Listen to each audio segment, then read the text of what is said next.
तो वेलकम है दोस्तों, नमस्कार है आप सभी का। जितने भी लोग एग्ज़ाम देने वाले हैं सेमेस्टर 2 में, ठीक है।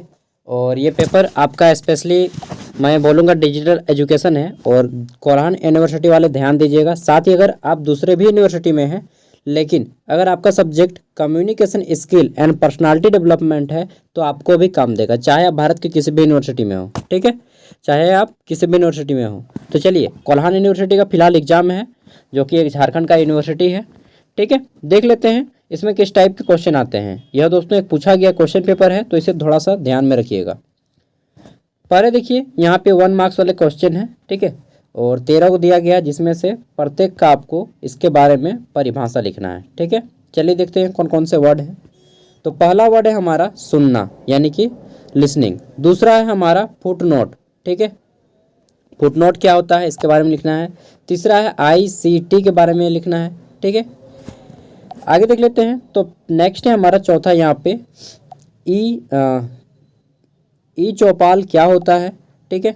पांचवा है हमारा कि नवोन्मेष क्या है, यानी कि इनोवेशन जिसको बोलते हैं। आगे देख लेते हैं। नेक्स्ट है हमारा यहाँ पे छठा, विसरण क्या है, इंग्लिश में बोलेंगे डिफ्यूजन, ठीक है। 7 नंबर है हमारा सम्मेलन क्या होता है, कॉन्फ्रेंस, इसके बारे में बताना है। देन है हमारा 8 नंबर, और इसमें है ग्रुप डिस्कशन क्या होता है, ठीक है, समूह चर्चा क्या होता है। 9 नंबर पे हमारा लेगार्ड है। 10th नंबर पे हमारा सारणी है, यानी कि इंडेक्सिंग। आगे देख लेते हैं। तो फिर है हमारा क्वेश्चन नंबर 11, इसमें हमारा अंगीकरण है, अडॉप्शन। फिर हमारा 12 नंबर है मीडिया मिश्रण, और 13 नंबर है हमारा फील्ड डायरी। तो दोस्तों ये 13 आपके पॉइंट हैं। इन पॉइंट को अच्छे से पढ़ लीजिएगा, हो सकता है आपके भी एग्जाम में आ जाए। अब देख लेते हैं यहाँ पे कुछ जो आपके एग्जाम में 5 मार्क्स वाले आएंगे, कुछ इस टाइप से आएंगे, ठीक है। देखिए, पहला क्वेश्चन है हमारा कि ग्रंथ सूची की व्याख्या करें, एक्सप्लेन बायोग्राफी। बायोग्राफी मतलब क्या होता है कि जब कोई व्यक्ति की जीवनी लिखा जाता है तो उसे बायोग्राफी कहते हैं। और एक होता है ऑटोबायोग्राफी, जब कोई व्यक्ति अपनी जीवनी स्वयं लिखता है तो उसे ऑटोबायोग्राफी कहते हैं, ठीक है। आगे देख लेते हैं। नेक्स्ट है हमारा विधि प्रदर्शन क्या है, ठीक है, व्हाट इज मेथड डेमोन्स्ट्रेशन। फिर पूछा गया है कि यह भी चर्चा करें कि एक सफल प्रदर्शन कैसे किया जाएगा, ठीक है। आगे देख लेते हैं क्वेश्चन नंबर 3, और इसमें पूछा गया है कि अंगीकरण प्रक्रिया के विभिन्न चरणों को सूचीबद्ध करें, ठीक है। अंगीकरण प्रक्रिया को जितने भी चरण हैं, स्टेप्स हैं, इन सबको बताना है। नेक्स्ट है हमारा यहाँ पे संक्षिप्त लेखन की व्याख्या करें, एक्सप्लेन। जो हम लोग प्रीस में लिखते हैं उसको बताना है, ठीक है, प्रेसाइजिंग राइटिंग।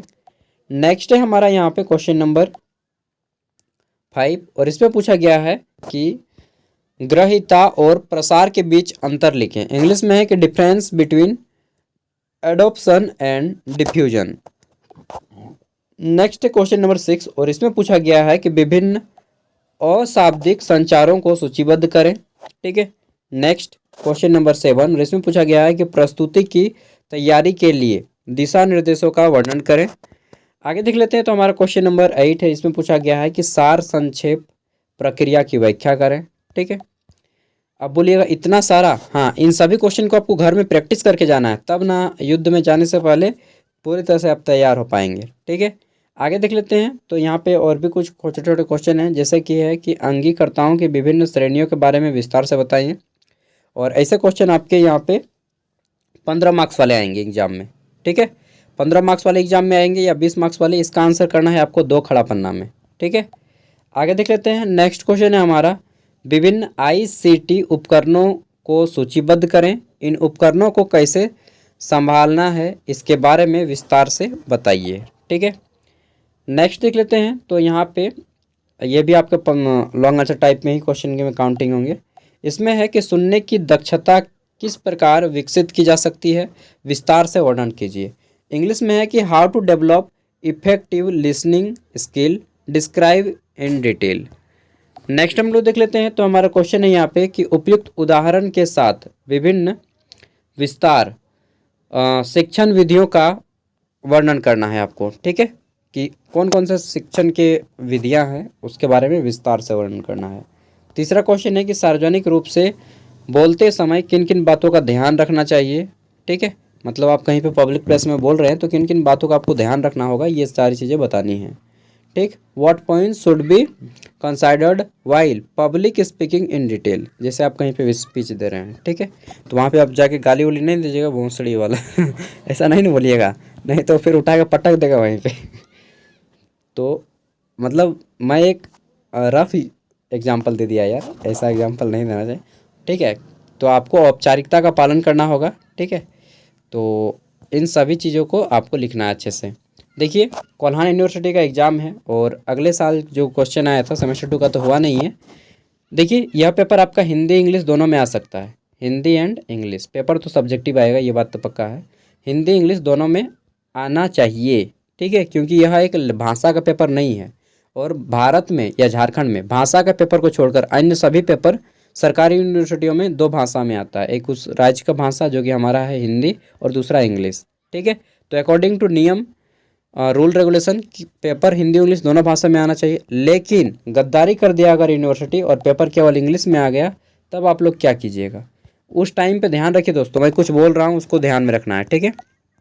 तो देखिए दोस्तों, उस कंडीशन में क्या करना है आपको कि देखिए, अगर पेपर इंग्लिश में आ गया तब अपने मास्टर जो वहाँ पे रहेंगे बोलना है कि सर जितने भी क्वेश्चन आए हैं इंग्लिश में, ठीक है, 5-6 लड़का खड़ा हो जाइएगा और बोलिएगा सर जितने भी क्वेश्चन इंग्लिश में आए हैं हमें इसका हिंदी बोर्ड में लिख के दीजिए, बस क्वेश्चन का हिंदी लिख दीजिए बोर्ड में, ज़्यादा नहीं। गूगल ट्रांसलेटर से आप मोबाइल से ट्रांसलेट करके क्वेश्चन का हिंदी लिख दीजिए, मैं आंसर लिखने नहीं बोल रहा हूँ, इतना कर लीजिएगा और आप लोग हिंदी में आंसर कर दीजिएगा। पेपर इंग्लिश में आए फिर भी कोई मतलब नहीं, आपको हिंदी में आंसर करना है अगर आप इंग्लिश में नहीं सकते हैं तो, ठीक है।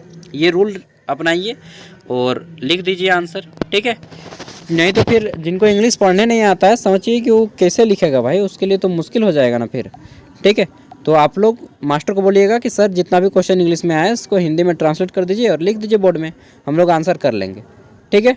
इतना कर पाइएगा तो ठीक, और नहीं तो फिर अपने से हिंदी ट्रांसलेट कर लीजिएगा जितना अगर आपको आता है तो, ठीक है, और हिंदी में आंसर कर सकते हैं।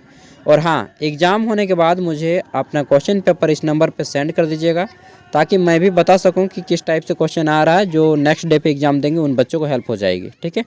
898660 ये मेरा पर्सनल व्हाट्सएप नंबर है, इसमें केवल आप व्हाट्सएप टेक्स्ट कीजिएगा, फ़ोन नहीं कीजिएगा, ठीक है। बाय। और कोई इंपॉर्टेंट क्वेश्चन भी हो तो उसे भी पूछ लीजिएगा प्लीज़ दोस्तों, क्वेश्चन सेंड कीजिएगा क्वेश्चन पेपर, ताकि मैं आपको हेल्प कर पाऊँ, ठीक है। Thank you, bye. सबका साथ सबका विकास।